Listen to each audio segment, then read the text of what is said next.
ಎಲ್ಲರಿಗೂ ನಮಸ್ಕಾರ ಸ್ನೇಹಿತರೆ. ಈ 2025 ಹೊಸ ವರ್ಷದಿಂದ ಈ 3 ರಾಶಿಯವರಿಗೆ ಅದೃಷ್ಟವೋ ಅದೃಷ್ಟ, ಶುಕ್ರನ ಅನುಗ್ರಹದಿಂದ ದೊಡ್ಡ ಶ್ರೀಮಂತರಾಗಲಿದ್ದಾರೆ. ಈ 3 ರಾಶಿಯವರೊಂದಿಗೆ ಶುಕ್ರನ ಆಶೀರ್ವಾದವಿರಲಿದ್ದು, ಈ 2025 ವರ್ಷ ಮುಗಿಯುವುದರ ಒಳಗಾಗಿ ದೊಡ್ಡ ಆಗರ್ಭ ಶ್ರೀಮಂತರಾಗಲಿದ್ದಾರೆ. ಎಲ್ಲ ಸಾಲಗಳಿಂದ ಮುಕ್ತರಾಗಿ ಶ್ರೀಮಂತರಾಗಲಿದ್ದಾರೆ. ಹಿಡಿದ ಎಲ್ಲ ಕೆಲಸಗಳು ಯಶಸ್ಸು ಕಾಣಲಿದ್ದು, ಎಲ್ಲ ಕೆಲಸದಿಂದ ಲಾಭವೂ ಕೂಡ ಉಂಟಾಗಲಿದೆ. ವೈದಿಕ ಕ್ಯಾಲೆಂಡರ್ ಪ್ರಕಾರ ಮುಂದಿನ ವರ್ಷ 2025ರಲ್ಲಿ ಶುಕ್ರನು ತನ್ನ ರಾಶಿಯನ್ನು ಬದಲಾಯಿಸುತ್ತಾನೆ. ಮಂಗಳವಾರ ಜನವರಿ 28, 2025ರಂದು ಶುಕ್ರನು ಬೆಳಿಗ್ಗೆ 7:12ಕ್ಕೆ ಮೀನ ರಾಶಿಗೆ ಸಾಗುತ್ತಾನೆ. ವಾಸ್ತವವಾಗಿ ಶುಕ್ರ ಸಂಕ್ರಮಣವನ್ನು ಮಂಗಳಕರವೆಂದು ಪರಿಗಣಿಸಲಾಗುತ್ತದೆ. ಆದರೆ ಕೆಲವೊಮ್ಮೆ ಇದು ಅಹಿತಕರ ಫಲಿತಾಂಶಗಳನ್ನು ನೀಡುತ್ತದೆ. 2025ರಲ್ಲಿ ಶುಕ್ರನ ಚಲನೆಯಲ್ಲಿ ಬದಲಾವಣೆಯಿಂದ ಯಾವ ರಾಶಿಚಕ್ರದ ಚಿಹ್ನೆಗಳು ತಮ್ಮ ಜೀವನದಲ್ಲಿ ಸಂತೋಷ, ಶಾಂತಿ, ಸಮೃದ್ಧಿ, ಸಂಪತ್ತು, ವೈಭವ ಮತ್ತು ಸಮೃದ್ಧಿ ಇತ್ಯಾದಿಗಳನ್ನು ನೋಡುತ್ತಾರೆ ಎಂಬುದನ್ನು ನೋಡೋಣ ಬನ್ನಿ.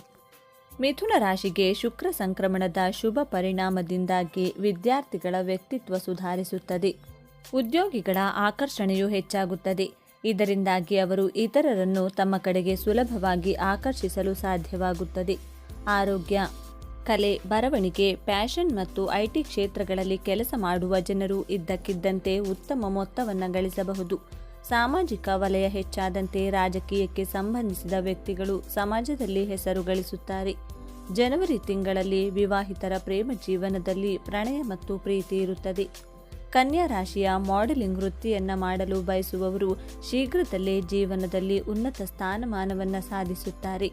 ಶುಕ್ರದೇವರ ವಿಶೇಷ ಕೃಪೆಯೊಂದಿಗೆ ಅಂಗಡಿಯವರು ತಮ್ಮ ಹೆಸರಿನಲ್ಲಿ ಆಸ್ತಿಯನ್ನು ಖರೀದಿಸಬಹುದು. ಮುಂಬರುವ ವರ್ಷವು ವಿಶೇಷವಾಗಿ ಬಟ್ಟೆಗಳಲ್ಲಿ ಕೆಲಸ ಮಾಡುವ ಜನರಿಗೆ ಸಂತೋಷದಿಂದ ತುಂಬಿರುತ್ತದೆ. ಕಬ್ಬಿಣದ ಸಾಮಾನುಗಳ ಅಂಗಡಿ ಇರುವವರು ಅಥವಾ ಅದಕ್ಕೆ ಸಂಬಂಧಿಸಿದ ಕೆಲಸ ಮಾಡುವವರ ವ್ಯಾಪಾರದಲ್ಲಿ ಹೆಚ್ಚಳ ಕಂಡುಬರುವುದು. ಅವಿವಾಹಿತರು ಮುಂದಿನ ದಿನಗಳಲ್ಲಿ ಹಣ ಸಂಪಾದಿಸಲು ಹಲವು ಹೊಸ ಮಾರ್ಗಗಳನ್ನು ಕಂಡುಕೊಳ್ಳುತ್ತಾರೆ. ಸರಿಯಾದ ಸಮಯದಲ್ಲಿ ಸರಿಯಾದ ನಿರ್ಧಾರಗಳನ್ನು ತೆಗೆದುಕೊಳ್ಳುವುದರಿಂದ ಜೀವನದಲ್ಲಿ ಯಶಸ್ಸಿನ ಎಲ್ಲ ಸಾಧ್ಯತೆಗಳಿವೆ. ವೃಶ್ಚಿಕ ರಾಶಿಗೆ ಪಾಲುದಾರಿಕೆಯಲ್ಲಿ ವ್ಯಾಪಾರ ಮಾಡುವವರು ಹೊಸ ವರ್ಷದಲ್ಲಿ ಉತ್ತಮ ಲಾಭವನ್ನು ಗಳಿಸುವ ಸಾಧ್ಯತೆ ಇದೆ. ಮಾಧ್ಯಮ ಸಂಬಂಧಿತ ಕ್ಷೇತ್ರದಲ್ಲಿ ಕೆಲಸ ಮಾಡುತ್ತಿರುವವರು ಅವರ ಇಷ್ಟಾರ್ಥಗಳು ಶೀಘ್ರದಲ್ಲೇ ಈಡೇರಬಹುದು.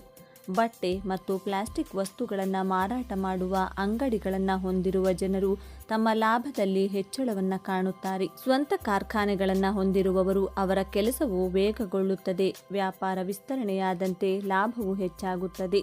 ಸಂಧಿವಾತದಿಂದ ಬಳಲುತ್ತಿರುವವರ ಆರೋಗ್ಯ ಸುಧಾರಿಸುತ್ತದೆ. ನೀವು ಕೀಲು ನೋವಿನಿಂದ ಶೀಘ್ರ ಪರಿಹಾರವನ್ನು ಪಡೆಯುತ್ತೀರಿ.